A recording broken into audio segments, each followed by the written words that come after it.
বেঘরে চলে গেছে একাধিক প্রাণ, কিন্তু এই মৃত্যু মিছিলের জন্য দায়ী কে?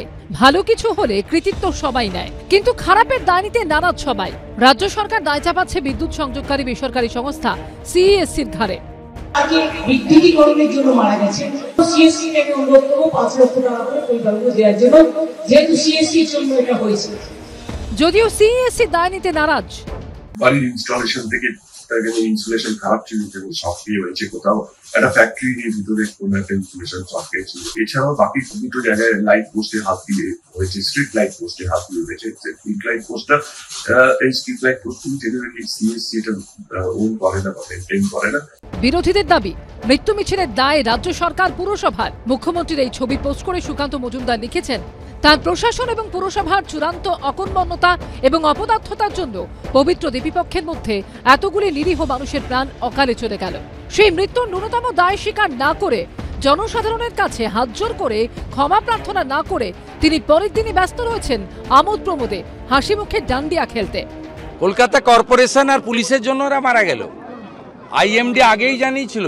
এই সিএসসি কোটি কোটি টাকা দিয়েছে মমতা ব্যানার্জি এবং তার বাহিনীকে ইলেকটোরাল বন্ডে, সবাই জানেন। কেএমসির manual, the installation and maintenance of street light under KMC. What are the key activities of the department of lighting, Calcutta Municipal Corporation? বিদ্যুতের আলো জ্বলা মানে তার A to Z সবটা কাউকে দায়িত্ব ঘাড়ে দিয়ে, তাহলে ডিপার্টমেন্ট অফ লাইটিং অথবা ডিপার্টমেন্ট অফ পাওয়ার তারা কি করে শুধু টাকা তোলে? বিশেষজ্ঞরা প্রশ্ন তুলছেন পুরসভার প্রস্তুতি নিয়ে। আমাদের এই ধরনের একটা খারাপ আবহাওয়ার পুজোর আগে পূর্বাভাস ছিল, বিশেষত সামনে পুজো, সেখানে দাঁড়িয়ে হচ্ছে যে আমাদের বলছি বাড়তি বিদ্যুৎ সংযোগ, যেগুলোকে আমরা টেম্পোরারি কানেকশন বলি, তার চাহিদা অনেক বাড়ে। ফলে এটা সবাই জানে টেম্পোরারি কানেকশনের ক্ষেত্রে সেফটি সিকিউরিটি সাধারণ কানেকশনের চাইতে অনেক দুর্বল। আর সামনে বৃষ্টি আসছে, ঝড় আসছে, এটা জানার পরও এরকম একটা দুর্বল পরিকাঠামো নিয়ে শহর আছে, অথচ পুর প্রশাসন বা সিএসসি এরা কেউ হচ্ছে তৎপর হলেন না। মারা গেল 10 জন মানুষ। এমন যে দুর্ভাগ্য এটাই, লজ্জার এটাই, এবং এরপরেও হচ্ছে দায় ঠেলাঠেলি চলছে।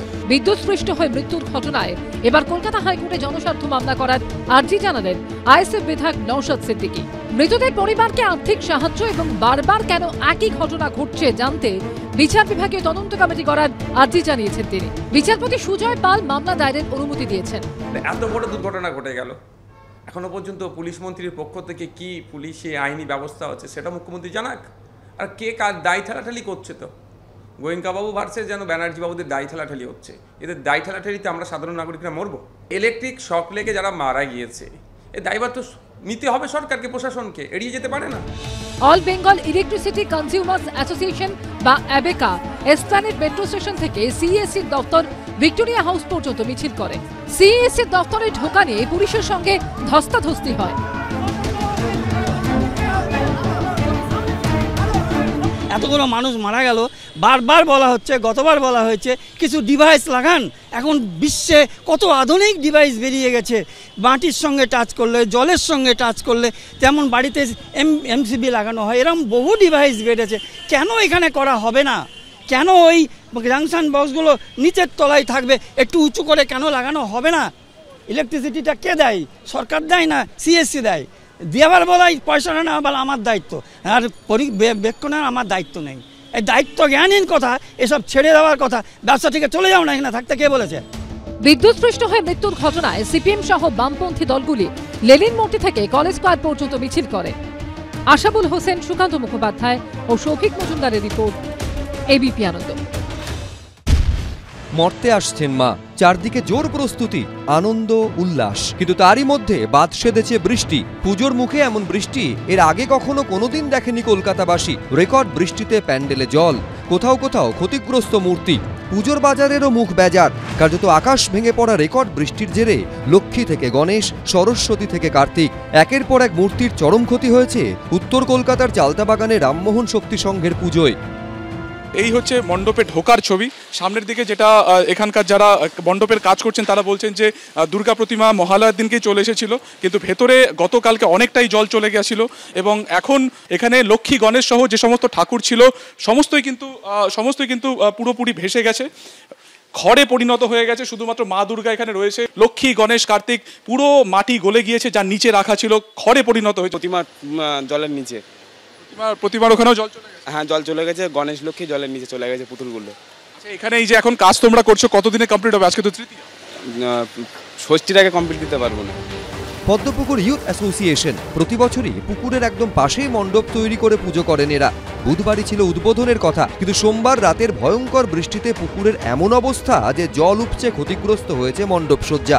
মা দুর্গার প্রতিমা ছাড়া মণ্ডপ থেকে বের করে আনা হয়েছে বাকি সব মূর্তি। আপাত স্থান ক্লাব ঘর।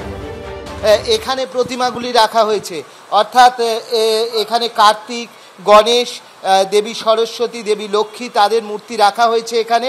এবং নিচের দিকগুলো এই দেখতে পাচ্ছ যে প্রতিমার পায়ের অংশ কিন্তু ক্ষতিগ্রস্ত হয়েছে, অর্থাৎ জল লেগে ক্ষতিগ্রস্ত হয়েছে। ঠিক এরকমই অবস্থা, মণ্ডপ থেকে প্রতিমা সরাতে হয়েছে। যা অবস্থা তো আমাদের তো মনে হচ্ছে আর উদ্বোধন করা যাবে না, কারণ আমাদের পুরো পরিকল্পনাই পুরো নষ্ট হয়ে ভেস্তে গেল। কারণ আমরা লাইট তো জ্বালাতে পারবো না, কারণ জল দেখতেই পাচ্ছেন আমরা জলের তলায় মণ্ডপ চলে গেছে।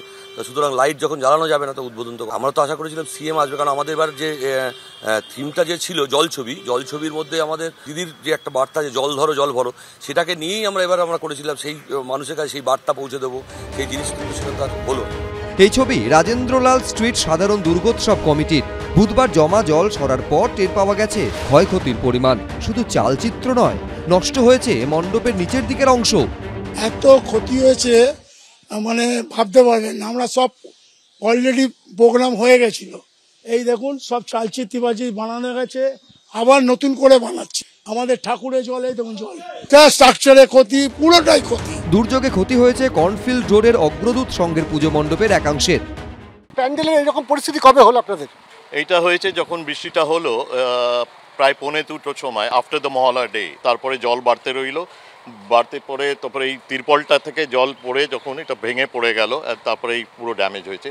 লাকিলি ঠাকুরটা বেঁচে গেছে আমাদের। দক্ষিণ কলকাতার অন্যতম জনপ্রিয় দুই পুজো বাদামতলা আষাঢ় সংঘ এবং 66 পল্লী।